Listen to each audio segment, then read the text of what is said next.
Hello all, I'm Sai and you're watching The Book Dragon. In today's video, I'm bringing to you my February reading wrap-up. I can say that February was not a great month for me as a whole, but in terms of reading, it was really good because I managed to read a lot of huge books which I've been wanting to read for the past few months. I managed reading a total of 14 books, and of these 14, 7 are physical books and the other 7 are audiobooks. So without any further ado, let's get into the books right away and I'll tell you my opinions on them. Let's start with the physical books. The first book which I want to talk to you guys about is Eragon by Christopher Paolini. This is the first book inside the Inheritance Cycle Quartet. I have actually read this book before 3 years back in 2019, but while I read it now, I was not able to remember a lot of stuff from then. It was just like a first time read for me, and also I had only this book while I read it for the first time. I did not have the other books in the series. I decided to start the series in February so that I can finish it by the end of March or so. So I can say that as of now I am enjoying the series very much. I've heard that the books go downhill after this first book, but personally I don't think so because I've been enjoying the series very much and I'm also getting all the things that I expected from the series from the books that I'm reading as of now. Here we follow our main character Eragon, who's 16 years old, and he finds this huge blue stone inside the woods, and that blue stone turns out to be a dragon egg, and out of it hatches this beautiful dragon Saphira, and both of them become companions. Eragon turns out to be a dragon rider and he is thrown into this huge quest which he is not at all aware of. It is a very classical type of fantasy in which our main character does not know who he is until it is revealed, and after it is revealed he is just put into this quest in order to defeat our antagonist and just save the world, to say it in brief. I am enjoying the book so far because I am just getting what I expected from the series, and once I am caught up with all the 4 books, I'll definitely do a spoiler-free series review, so just watch out for it. I rated Eragon 3.5 stars. The next one is a self-help book, and it is Make Time by Knapp and John Zeratsky. This is actually a book from my 2022 non-fiction TBR, and I wanted to pick this up earlier itself, but because of various reasons I just picked it up in February. I can say that I enjoyed this book so much, okay, and I also got a lot of information out of this book that I've been applying in my daily life itself after getting it to my knowledge. I can say that for any beginner out there who's trying to get into some self-help book, especially in time management, you should try this book. It is a bit expensive, but trust me, this is a book that you can go back and read multiple times, and there are multiple strategies that are discussed by the authors with observations from their life itself that is given along with illustrations and everything in this book. I can say that if I had read this book 2 or 3 years back while I started my YouTube channel, it could have been far more useful to me than it is right now, because that is the time during which I was struggling a bit with my time because I had to do my full-time job as well as handle this channel. But as of now, I've got a hang of it. So most of the things that the authors talk about in this one are strategies which I've used on my own, but there are also multiple other things that the authors talk about which I did not have even an idea of. I'm so glad that I read it at last, and there's also a review which I filmed for this book. It will be coming out pretty soon. I just don't want to continuously release review videos because I know not everyone is interested in watching dedicated book reviews. So I rated this one 4.75 stars. The next one is a very unexpected read for me in February because I did not plan to read this book anytime soon at all, and it is Kafka on the Shore by Haruki Murakami. I also have a review for this one already out on the channel. If I have reviews for any of the other books, I'll link them down in the description so that you can go and check them out if you're interested. Now in this book, we follow our main character Kafka Tamura, who's 15 years old, and he escapes from his home because he does not like to be there. And we also follow this other old person named Nakata, who's also fleeing Tokyo because of some things that happened. And both of these stories are the things which we follow. They do not meet at any point until towards the end of the book, but I can say that the narration of the author was really good. It is actually magical realism, and I was able to feel that addictiveness that I felt for this world while I read the book. I was not at all able to put it down at all because there was something waiting for me continuously, and the writing of the author was also something which I liked a lot. It is super weird, and I can say that I had not read any book which is weirder than this one at all in my life so far. And after reading this one, I just want to read all of other Murakami's books also. I already have one in my shelf which is Killing a Military. I'm definitely going to read it very soon. I cannot say that I loved everything about this book. There are multiple things which I did not like also. I have talked about all of them in the spoiler section of my review video. So if you finished reading the book, please do check it out because I think this is a book which needs to be discussed rather than just read and enjoyed. If all of his books are just like this one, I'm sure that I'll be having a really great time reading them and also discussing them with you guys. So I can say that I was really glad that I picked it up at last, and it was a very addictive book rather than anything else. I rated this one 4 stars. The next one is a historical fiction, and it is The Boy in the Striped Pajamas by John Boyne.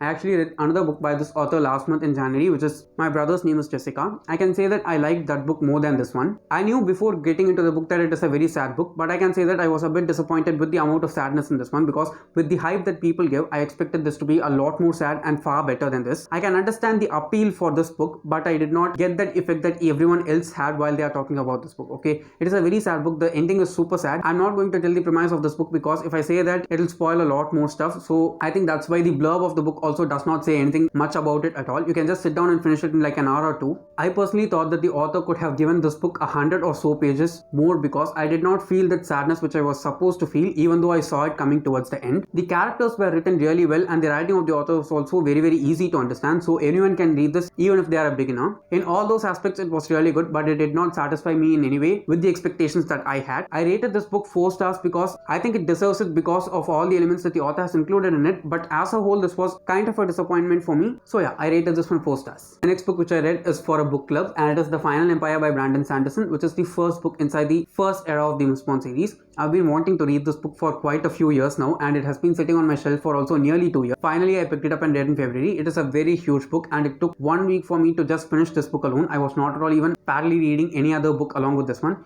The worst thing was that I did not get the audiobook for this one anywhere at all, either to stream or to buy, so I had to read it physically continuously. It's a very huge book and it took a lot of time for me to read, but boy was it completely worth it. Okay, this book is definitely something which is a great pick for anyone who's a fantasy lover like me. I just want to get to the other 2 books in the series and read all the other books set inside this world also. Here we follow our main character Vin, who's 16 years old and she's a Mistborn. She doesn't know that she's a Mistborn and because of some things that happen, she is revealed, and after that she's taken into this crew of rebels who are trying to bring down this empire because the ruler who's ruling this world is not good. It seems like a very normal flat plot, but trust me, it is not at all flat in any way at all. The politics inside the series is the best that I've read so far. The world is super cool, the action scenes are like wonderful. More than anything, the magic in this one is the best part. I enjoyed it completely and I also have a review for this one coming up really soon. I rated this one 5 stars.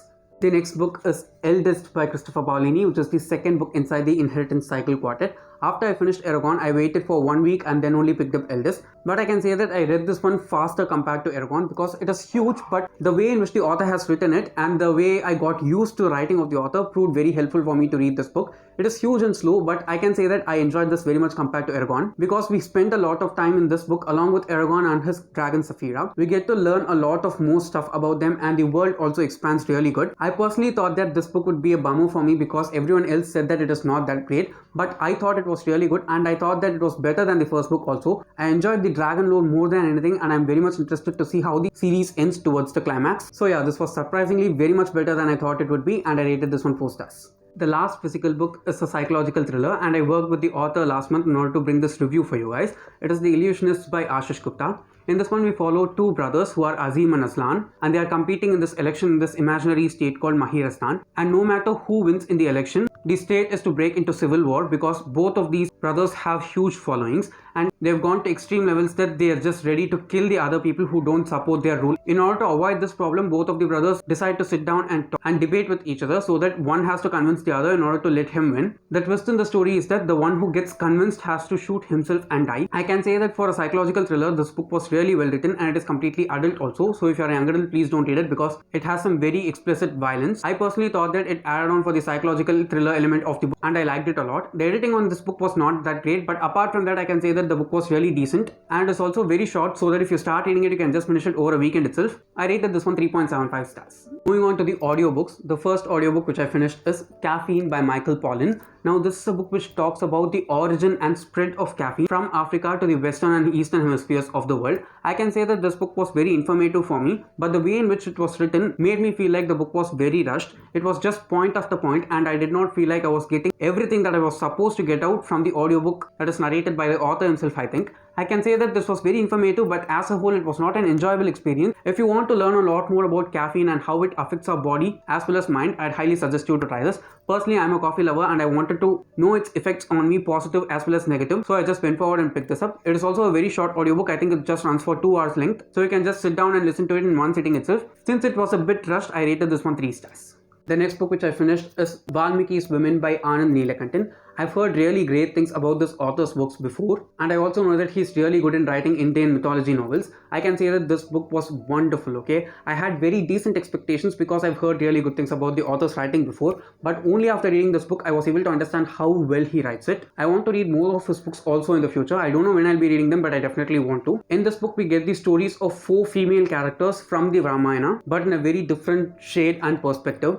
I was super amazed to see how these stories were narrated by the author. You cannot cannot judge anyone in these stories at all because everyone has some kind of very grey shade in them. There are good things as well as bad things that all the characters do within all these 4 stories, so you will not be able to judge who's good and who's bad because everyone is good or bad in some way or the other. The way in which the author put me in that dilemma and made me think from both of the perspectives was really amazing. It is also available for free to listen in the Audible Plus catalog, so if you've not read it, please do go forward and listen to the audiobook at least, just like I did. I loved it completely and I rated it 5 stars. The next 2 audiobooks which I finished are Arabian Nights Volume 1 and Volume 2 by Marty Ross. This is actually the version of Arabian Nights that is written by the author and it is narrated by a whole crew, and it is also available for free to listen in the Audible Plus catalog, so just go forward and try it. And I want to say that this is also adult only, so it is not suitable for young adults as well as anyone who's under 18. Personally, I have not read any of the versions of Arabian Nights before this one, so it was very interesting for me to read from here. I can say that the first volume is far better compared to the second volume because while I was listening to the first volume, when each and every chapter ended, I just wanted to listen to the next chapter because it was written in such a way and it was narrated in such a way also.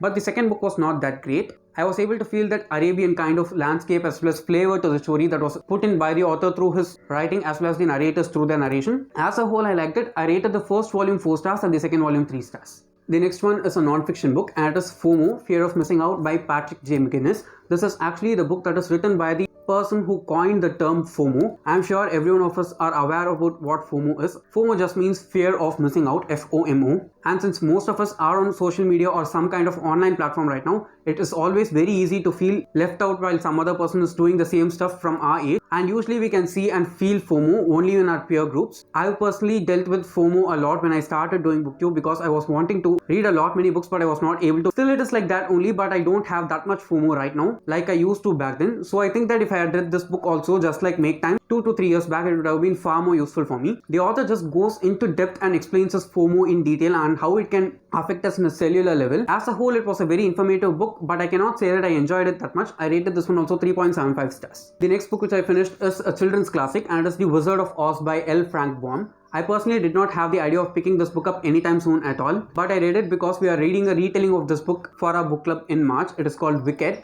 I think it takes the retelling the point of view of the antagonist. I am not sure though. But in this one, we follow this little girl named Dorothy whose house gets swept out in this cyclone, and because of that, she is stranded alone in this other piece of land where she has to deal with many people and no one knows where her home is. But a group of little people say that she can go and meet the wizard called Oz and he will help her get home. So she just tries to get to Oz and get back to home. Her adventure along with all the other characters is actually this book. It was really nice to read as a children's book, but as an adult, I thought that it was a bit boring for me. I liked it, but I did not love it in any way. I rated this one also 3 stars. The last book I finished in February is Inner Engineering, A Yogi's Guide to Joy by Sadhguru. I read An Inside Story by Sadhguru in 2021 and I can say that that book was really good for me, and it also ended up being one of my favorite non-fiction books of 2021. So I just wanted to read his previous works also. I know that this is a very famous book by him, so I just went forward and listened to the audiobook. It was a very nice experience reading the author's writing from years back, and I can say that it has the same flavor and tone just like Death Did.